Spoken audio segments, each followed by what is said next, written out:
Hey wave makers, it's Moana, a teenage girl with a lot to say and a lot more to learn. This is Making Waves. Let's dive in. Hello, and welcome to another deep dive. Today we are diving into self-care, and we're talking about real self-care and how hard self-care actually can be. I think that most people associate self-care with, the bubble baths and the skincare and the nails and all of those things, and we've lost the real self-care that takes hard work to do. And what I mean by this is getting enough sleep, daily movement, getting outside and getting sunlight, cleaning your space, staying hydrated, taking your vitamins, educating yourself, reading, eating healthy. That is all also self-care. And I don't want to discount the other things because yes, they are important and they do serve a purpose. They do, make us all feel special and allows us to treat ourselves. But I think that's what those things should be. A bonus. That is bonus self-care. A treat. A good solo date is doing those bubble bath nights that we see. I see them all the time on TikTok and Instagram. That's like self-care night, and I've seen like the themed ones. There's like a period themed one that I see all the time that she does like all red stuff. Like so many people do those things and associate that with self-care, but we forget about the real stuff that is genuinely hard work and is so challenging for so many people to do those things, especially all of them. I think it can get so overwhelming. And there's also a lot of the things that I said were more like mental or more physical self-care, but there's also mental health self-care.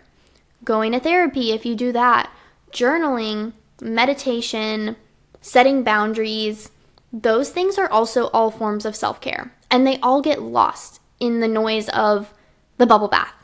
And so I really think that we need to kind of reform our idea of what self-care is and switch those very romanticized things, because I love romanticizing things. It is something that I talk about all the time. I love it. I think everybody should do it. But I think we need to shift those romanticized things to be treats, to be bonuses, solo dates, and bring back reminding people that those hard, healthy habits that we have to put in real work to build. You have to it does take real work. I have been trying to get myself to drink enough water since I was 10 years old. I carry around my Uwala water bottle. I've gone through probably 6 water bottles, probably more than that, since I was in middle school. I've carried around almost every single one of them with me 24/7 all day, whether I was in school or now I'm homeschooled and it sits in front of me on my desk. I put it in my lap in the car. Like, I carry this thing with me 24/7, and I still drink maybe one of these a day. Maybe. And so I think sometimes we just forget about those things. Like, there is so much going on. We are constantly consuming more information. If you go to school, you wake up in the morning, go to school, you come home, you might have a part-time job, you might have siblings and family things and chores. You have all of these things that you have to do. That real self-care can get lost so quickly, and it's so easy to just forget about it, let it go, do it tomorrow. And so I think we really need to start building these habits now, these self-care habits, so that as we go into adulthood, because we're all teenagers now, but going into adulthood, we'll have them, and it'll be so much easier to maintain them once you've had them for a longer time. A lot of athletes, high school athletes, they will have morning trainings. And so if you're working out like that every single day in high school, over the summers or when you switch to college, maintaining those things, I think is really, really important, and a really good way to take care of yourself is sticking to those habits. And then when you're building new ones, you need to habit stack them because it can get so overwhelming.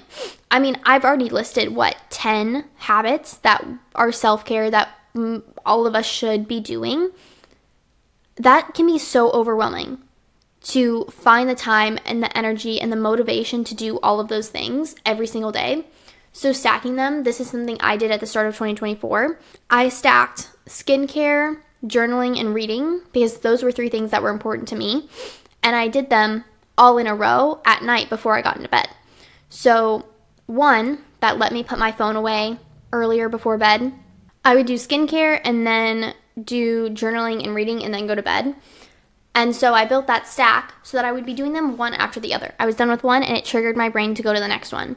And now I'm building a habit stack in the morning of waking up early, working out, journaling, reading, hydrating, getting ready because I work from home, I do school from home. So that's something that is really important to me because I know that when I actually get ready, I'm so much more productive than if I stay in my pajamas all day. And so getting ready, eating breakfast, all of those things, stacking them on one after the other, and also doing some of them at the same time. So if you want to start working out and you also want to listen to more educational podcasts, you can do them at the same time. Listen to the podcast while you work out. And so that combines the 2, so you don't need to find time for each one, and it lets you stack them together and add them to a full habit stack. I think that habit stacking could be another deep dive, but going back to self-care and how real self-care is hard work, I really think that we also need to remember that the creators and influencers that we see online posting these bubble baths and things, for them, those are really, really important things because like beauty related things, especially like getting their hair done, getting their nails done, skincare, because they're in front of the camera all day, every day. And so those things are really important to them. But you need to look at your life and see what self-care habits are important for you. If you're an athlete, staying hydrated, eating well, working out, those things, sleeping. Sleep is such a big one that we all forget about.